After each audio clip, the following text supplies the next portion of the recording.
اگه همین الان ازت بپرسم که تو چه جور آدمی هستی، چی جواب میدی؟ یکم بهش فکر کن. رستنی ها کم نیست، من و تو کم بودیم. گفتنی ها کم نیست، من و تو کم گفتیم. دیدنی ها کم نیست، من و تو کم دیدیم. خواندنی ها کم نیست، من و تو کم خواندیم. رستنی ها کم نیست. یه مرور کردی که چی ممکنه پاسخ این سوال باشه؟ مثلا ممکنه یکی بگه من آدم آرومیم، صبوریم، اجتماعیم، خوشمشربم، سخاوتمندم، ترسوام، معاشرتیم، منزویم، جسورم، جاه طلبم. هر چیزی میتونه باشه. ما یه سری ویژگی ها رو میگیم و با اونها خودمون رو تعریف میکنیم. این ساده ترین و اولین آزمون شخصیت میتونه باشه. اینکه تو بخوای یه سری صفات رو فهرست کنی و بگی که تو این شکلی هستی. وقتی هم که میخوایم دیگران رو تعریف کنیم همین شکلی انجام میدیم. فلانی آدم اینجوریه. شروع میکنیم گفتن. این که ما این فهرست رو درست میکنیم لزوما به این معنی نیست که این فهرست باید درست باشه. فهرست رو درست میکنیم باید درست باشه. به معنی واقعیت داشتنش نیست. یعنی یه مفهومی هست بهش میگن پنجره جوهری. میگه که شخصیت ما 4 بخش داره، مثل یه پنجره. یه بخشیش هست که تو میبینی، دیگران هم میبینن. تو مهربونی، دیگران هم تو رو مهربون میبینن. یه بخشیش هست که تو میبینی ولی دیگران نمیبینن. مثلا تو میبینی که داری حسودی میکنی ولی دیگران اینو نمیبینن. ممکنه داری حسودی میکنی ولی دیگران ببینن. یه بخشیش هست تو نمیبینی ولی دیگران میبینن. مثلا میگی که من اینو به خاطر خودش میگم، بعد بغل دستیت میگه عزیزم داره حسودیت میشه، این مشخصه. مثلا دارم مثالهای خیلی ساده میگم. یه بخشیش هست نه تو میبینی نه دیگران میبینن. حالا درباره این اصلا کلی صحبته و به مرور درباره‌اش صحبت میکنیم.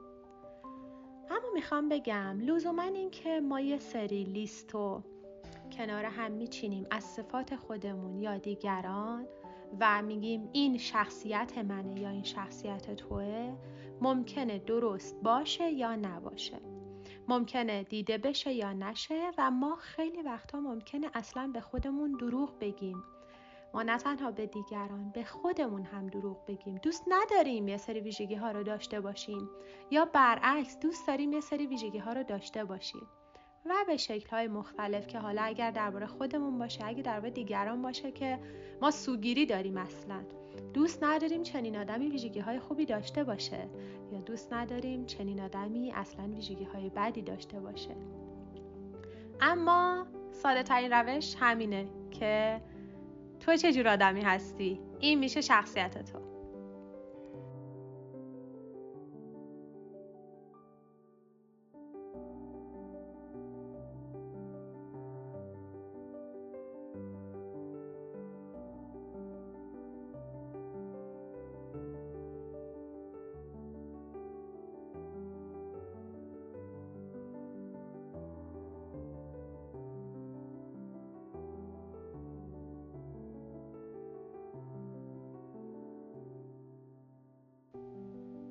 کلمه شخصیت از واژه پرسونا، واژه لاتینه فکر میکنم، از واژه پرسونا اومده که پرسونا همون نقابی هست که آدم‌ها قبلا توی نمایش‌ها به صورتشون میزدن. الان ما میگیم ماسک. یه چیزی روی صورتته، توی نمایش طرف اون نقشی رو که میخواسته بازی کنه این نقاب رو به صورتش میزده. واژه پرسونا که ترجمهش میشه شخصیت از همونجا اومده. یعنی چی؟ یعنی تو یه نقابی به چهره خودت زدی. اگه دقت کنین این نقاب ما تو جاهای مختلف متفاوته. تو ممکنه توی خانوادت یه جوری رفتار کنی، توی سر کار یه جوری، توی بین دوستات یه جوری، دوباره دوستای دبیرستان تو باشون یه جوری هستی، دوستای مثلا یه گروه دیگه یا جور دیگه رفتار کنی، توی حمل و نقل عمومی باشی یه رفتار دیگه ای داشته باشی. تو هنوز همون آدمی و دیدی گاهی با خودم فکر میکنیم چطور ممکنه من چرا اونجا این رفتار رو داشتم، اینجا این رفتار رو، اونجا این حس رو داشتم، اینجا این حس رو. اگه این کار رو دوست ندارم پس چرا اونجا به این راحتی انجامش دادم؟ خودمونم برای خودمون سوال میشه همچین چیزهایی که چه اتفاقی میفته. چون ما یه نقاب داریم روی صورتمون و اون شخصیت ماست.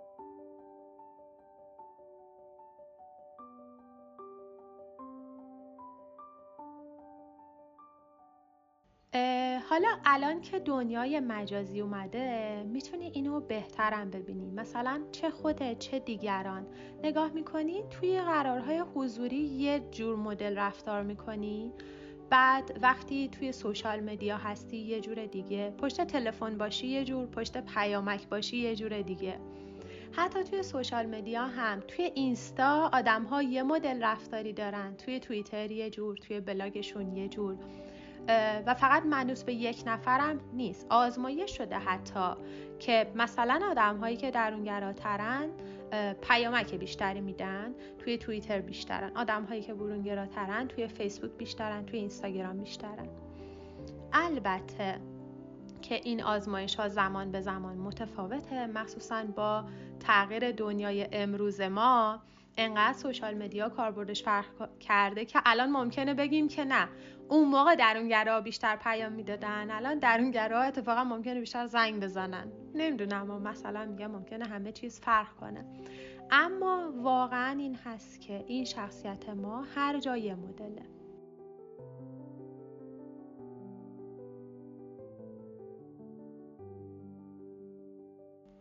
حالا این نقابه که داریم میگیم، این شخصیته چطوری اصلا شکل میگیره؟ نظریه های مختلفی وجود داره که چطور این شخصیت ما شکل گرفته. بعضی ها که رویکرد روان تحلیلی دارن میگن رفتارهای ما از ناخودآگاه ما میاد. همونطور که مثلا فروید و یونگ احتمالاً اسمشون رو شنیدین، این ایده رو دارن که ناخودآگاه چیه؟ اصطلاحش رو شنیدین، حالا باز میگم مفصل دربارش صحبت میکنیم. اما همون کوه یخ هست که مثل کوه یخ تو 10% رو میبینی، 90% اون پایینه. اون داره تو رو هدایت میکنه که چی کار کنی. که میگن مثلا تو چند سال اول زندگیت همه چی رو برات رقم زده، هر اتفاقی اونجا افتاده رفته توی ناخودآگاهت و باعث شده توی همچین کاری کنی. یا حتی یون که از ناخودآگاه جمعی صحبت میکنه، میگه حتی اتفاقایی که در گذشته برات افتاده و در محیطی که هستی برای آدم ها میفته روی رفتار تو اثر میذاره و شخصیت تو رو میسازه. بعضی ها نظریه یادگیری رو روش مانور میدن، میگن که آقا شخصیت ما اصطلاحاً میگن ما یه لوح سفید هستیم. وقتی به دنیا میایم بعد از مدتی ما تجربه میکنیم، آموزش میبینیم، تربیت میشیم و اون باعث میشه که ما یه مدلی بشیم. مثلا تو در یک محیطی قرار میگیری، اون محیطه باعث میشه تو برونگراشی، معاشرتی شی. در یک محیطی قرار میگیری، اون محیطه تو رو یه شخص دیگه از تو میسازه. حالا میتونه خود فضا باشه، کشوری که به دنیا میای، خانواده‌ای که توش به دنیا میای، رفتاری که با تو میشه. چون حتی توی یه خانواده هم بین بچه اول و وسط و آخر رفتارهای متفاوتی هست. جدا از این که ممکنه بچه اول زمانی به دنیا اومده باشه که اون خانواده هنوز پول نداشتن، خودشونو پیدا نکردن، واسه بچه آخر پیدا کردن، یعنی محیطشونه. خود اون پدر مادره رو بچه اول هنوز آشنا نیستن، بچه‌ن خودشون نمیدونن چطوری بچه رو تربیت کنن، رو بچه وسط و آخر فرق میکنه. دوباره رو بچه اول اونا یه ذوقی دارن، یه رفتارهایی دارن، یه سختگیری‌هایی دارن که رو بچه وسط و آخر ندارن. مثلا روی بچه وسط اینطوری میشه که خب متفاوته براشون موقعیت و روی بچه آخر انگار دوباره برمیگردن که بابا ما اصلا نفهمیدیم بچه اولیه رو چجوری بزرگ کردیم، یه توجهی میگیرن. میبینی که توی اینستاگرام و اینا یه سری ویدیوهای فان میسازن که درسته که فانه ولی واقعیه وقتی نگاه میکنی که رفتارهای بچه اول و وسط و آخر، عادتهاشون، حتی بیماری‌های روانیشون به شوخی بعضی‌ها میزنن، واقعا میبینی که من بچه وسطم اینطوریه. خیلی ها براشون اتفاق میفته، قطعاً استثنا داره ها، ولی میگم احتمالش زیاده که همه بچه‌های اول وسط آخر این اتفاق براشون بیفته به اون علت، یا نه توی یه خانواده به هر علتی توی خانواده شما برعکسه، چون این محیط داره روش اثر میذاره. گروه دیگه فکر میکنن که نه، شخصیت ما از یه صفات ثابتی میاد، بالاخره ما با یه ژنتیکی داریم میایم، اون برای ما اینو ساخته. کما اینکه توی بخش آسیب‌های روانی وقتی صحبت میکنیم مثلا میگن کسی که جامعه ستیزه این ژن به بچهش منتقل میشه و بچه اون هم یهو میبینی من دیدم بچه 3-4 ساله‌ای که این یتی که یه چیزی گفتم اینو اومدم حذفش کردم که وقت کست باکس بهم گیر نده یادم رفت ته جمله‌ام کجا بود. وقتی که تو جامعه ستیز هستی، بچه‌ت هم وقتی که به دنیا میاد جامعه ستیز میشه. مثلا کسی که الکلیه، کسی که مثلا پدر مادر الکلی داره یا معتاد داره باید خیلی مراقب باشه، چون این مثل ژن میگن با تو میاد، برای نسل بعدی منتقل میشه و احتمالش بیشتره. یا اسکیزوفرنی مثلا وقتی توی خانواده‌ای باشه احتمالش خیلی زیاده که بچه‌های اون خانواده هم اسکیزوفرنی بگیرن. بر همین توی دنیا امروز میگن آقا ممکنه یک بار گل بزنی تو اسکیزوفرنی بگیری. چرا؟ چون اون ژنه بوده، نهفته بوده. گروه دیگه هم برای اینکه شخصیت ما چطوری شکل بگیره مثلا میگن که خب نه، اصلا شخصیت رو تو رشدش میدی. مثلا راجرز که انسانگراه، این روی کرد میگه آقا تو همواره در حال رشد و پیشرفت و شکوفایی هستی و همیشه تلاش میکنی بهترین نسخه خودتو داشته باشی.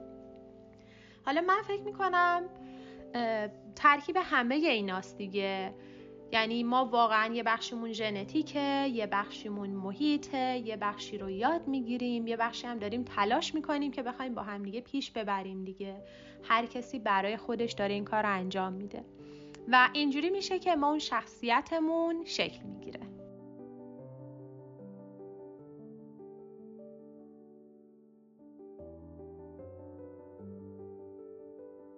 حالا شخصیت ما جنبه های مختلفی داره. توی اپیزود قبلی صحبت کردم، اون میوه، حجم، رنگ، مزه، بو، همه اینها هست دیگه. اینها چطور شناخته میشه؟ مثلا الان میری توی اینستاگرام یکی میگه از بین این 9 تا فنجون یکی رو انتخاب کن تا بهت بگم تو چه جور شخصیتی هستی.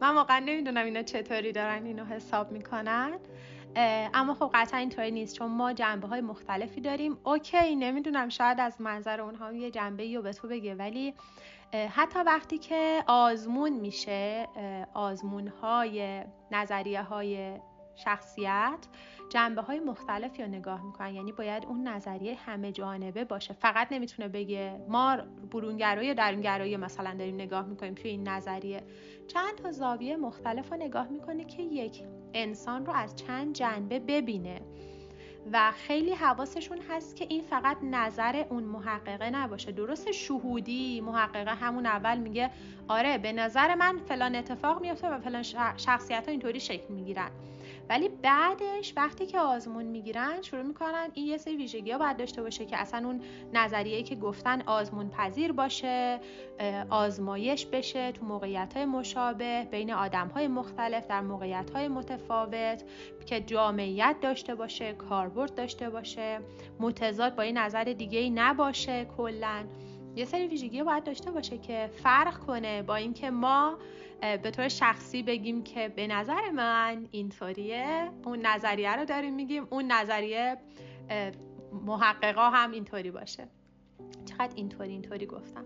آره منظورم اینه که نگاه میکنن که به روش‌های مختلفی که حالا چه از نظر بالینی، چه آزمایشی، چه همبستگی و غیره دارن اینو بررسی میکنن، واقعا نظریه آقا درست حسابی باشه داریم وقتی دربارش حرف میزنیم دیگه. و آهان اینو میخواستم بگم، اون فنجونا رو که میگن حتی یه آزمونی وقتی میخوای بدی که تو شخصیت خودتو بشناسی، که آزمونهای مختلفی هست، منم سعی میکنم باتون در میون بذارم که بتونی خودتون آزمونها رو بدین، اما آزمونها متفاوتن. بعضی آزمونها هست که آره تو یه پرسشی رو جواب میدی، یه سری سوالات جواب میدی و بعدش میفهمی که تو چه جور شخصیتی هستی. یه سری آزمون‌ها هستن آزمون‌های فرافکنن، یعنی تو متوجه نمیشی. مثلا اون بهت میگه آیا در طول روز زیاد عصبانی میشوید؟ تو ممکنه فکر کنی که نه، من خیلیم آروم، اصلا عصبانی نمیشم، اونو جوابی بدی. یا ممکنه برعکس، چون آدما بهت گفتن وای چقدر عصبی هستی، چقدر تندی، چقدر فلانی، احساس کنی بله من آدمیم که زیاد عصبی میشم و اونو جوابی بدی. اینا اصلا این شکلی نیست. اینا رو باید یه متخصصی بیاد اون آزمون رو با تو همراهی کنه. مثلا این که میگن این عکس رو نگاه کن، تحلیلتو بگو و غیره، اینا چیزی که تو نمیتونی خودت تحلیل رو بکنی. یه سری معیارها داره که اون متخصص میاد میگه آقا طبق این معیارها تو اینو گفتی، این کارو کردی، این شکلی بوده، این جمله کنار اون جمله گفته شده، نتیجه این میشه. یا یه سری مصاحبه ها با تو میکنن، به همین شکلی متخصصی با تو مصاحبه میکنه. یا رفتارت رو ارزیابی میکنن تو طول روز طبق چیزهایی که حالا خودت میگی یا نمیگی یا مشاهده میشه. یا گروهی آدم ها آزمون میشن. این شکلی ها شخصیت ها شناخته میشه. و یکی از راه ها اینه که ما سوال جواب بدیم. در خیلی از آزمون های شخصیت حتی تو نمیتونی سوال رو جواب بدی، حتی جواب میدی یهو میبینی که این ماه جواب میدی یه شکل، ماه بعد یه شکل دیگه، ماه بعد یه شکل دیگه.